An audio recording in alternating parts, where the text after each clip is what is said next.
A man was fatally shot and an illegal weapon seized during a major operation by the St. Elizabeth Police this morning. Now, the deceased is said to be the brother of one of the parish's most wanted. Details in this report. A major operation in St. Elizabeth communities resulted in the fatal shooting of a man and the seizure of an illegal weapon. According to reports, the operation was carried out sometime after 4 Wednesday morning. Head of the St. Elizabeth Police, Coleridge Mento, led the operation. We're going through a number of areas within the silo policing area to include Thornton and some other adjoining communities. During the operation this morning, there was an engagement at a particular address that was targeted. One individual was shot and injured. The deceased has been identified as Christopher Blackwood, a farmer of a Windsor address, and is said to be the brother of the main target and the parish's most wanted. His name is Andre Blackwood, OC Squid, and he is wanted for a case involving a firearm. We continue to appeal to him to seek the services of an attorney or a JP in the area and to surrender to the police. In the meantime, Superintendent Minto said with 5 murders recorded in the parish since the start of the year, the St. Elizabeth Police will be keeping an eye on several communities. We continue to ensure that these kind of operations will continue to go across the various communities, particularly in these areas where we still have the absence of electricity in a number of communities across the parish. And as you are aware, the impact to the station in this area. And so we're giving some presence, we're giving some support to the community and to ensure that law and order is maintained in these, what we call rural areas. The United States Embassy in Havana, Cuba is warning U.S. citizens living in the country or who are planning to travel to Cuba to be on high alert. According to a security alert from the embassy, there have been incidents of U.S. citizens being denied into Cuba upon arrival, as well as a spike in what the embassy has termed regime-sponsored protests directed at the United States, including anti-U.S. rhetoric. Now, it further advised citizens to take precautions by conserving fuel, water and food due to a shortage of fuel in the country. The shortage has resulted in long lines at gas stations, while some businesses, hotels and hospitals use generators during power outages. Now, the embassy warned that this may not be able to maintain critical services as a result. The advisory comes on the heels of threats by the U.S. to block oil to the communist nation. The Manchester Municipal Corporation has moved to bring some relief to Mandeville's homeless population as they continue to struggle amid freezing temperatures. Antonia Atkinson has the details. As night fell over Mandeville, warmth came not just in the form of blankets, but reassurance. The Manchester Municipal Corporation distributed blankets to several homeless persons across the town as the homeless try to adapt to the changing temperature. For days, unusually cold temperatures have swept through the Manchester capital, leaving many of the homeless exposed with little more than the clothes on their backs to shield them from the chill.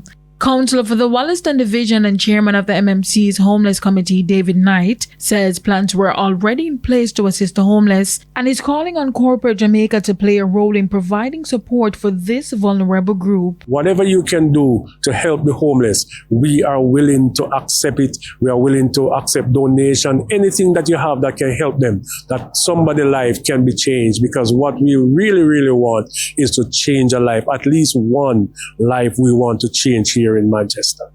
In the meantime, charitable organizations on the ground have also stepped up distributing sweaters and blankets where possible, but have warned that supplies remain limited. We have been putting plans in place, and yesterday we got the blankets and we were not able to deliver them last night. So we decided that tonight we are going to come, because what we wanted really is to find them on spot, because we don't want to give them in the day and they throw it away and then in the night they don't have it. So we deliberately came out tonight just to ensure that the right person gets the blanket, and indeed they have received it. As temperatures remain low, appeals continue for donation of warm clothing, including jackets, sweater, socks, shoes, and blanket items that could assist the homeless across the island. Anthony Atkinson, TVJ News. Welcome back to the Midday News. It's now time for the Business Minute. Finance Minister Favor Williams says the government of Jamaica has now spent $66.8 billion on pre- and post-Hurricane Melissa response activities, including the $24 billion loan to the Jamaica Public Service Company. Speaking in Parliament during the presentation on the fourth supplementary estimates yesterday, the Finance Minister noted that another $14.36 billion will be added to this year's budget. She said that $13.6 billion of this amount was approved by the Cabinet after the preparation approval of the third supplementary estimates in December last year. The addition also accounts for $960 million, which is an initial payment to Trans-America Fiber Systems. This amount will be due upon the signing of a letter of intent between the company and the government to pursue the provision of additional subsea fiber capacity. Further afield, Wednesday marks 20 years since Facebook was launched. Mark Zuckerberg was a Harvard University sophomore when he introduced the social media networking site to fellow students. What began as a campus-only website quickly expanded beyond colleges and then beyond expectations. Facebook buried early rivals like MySpace and Friendster.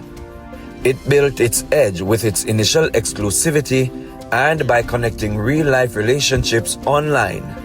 Now, 2 decades after its launch, the social media giant continues to show unprecedented staying power. Facebook currently reaches more than 2 billion users every day. And that's it for the Business Minute. I'm Prince Moore. Thank you, Prince Moore. Here's a preview of what's coming up in this evening's Health Report.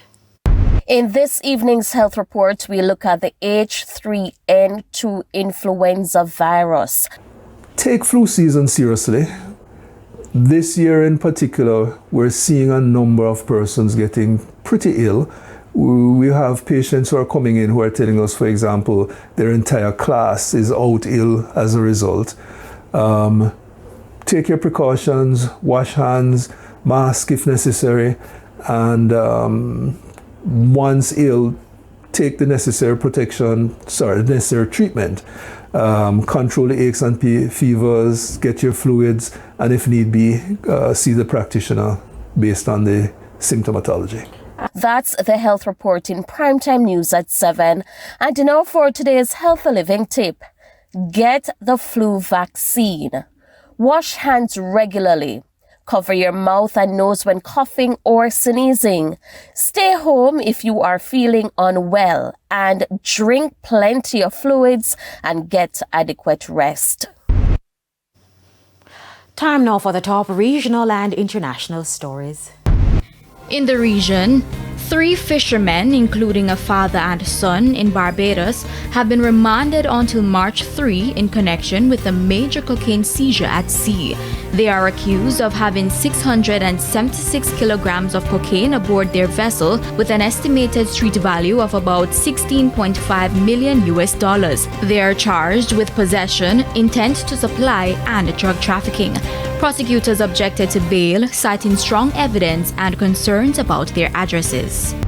And on the international scene, a U.S. aircraft carrier has shot down an Iranian drone that flew close to the ship in the Arabian Sea. Hours later, Iranian gunboats approached a U.S.-flagged tanker and threatened to seize it. The incidents come ahead of planned U.S.-Iran talks as Washington boosts its military presence in the Middle East. And those were the top regional and international stories. I'm Aliyah Bryant. Thank you, Alia. We now head to a quick break. When we come back, we'll have your Midday Sports Report.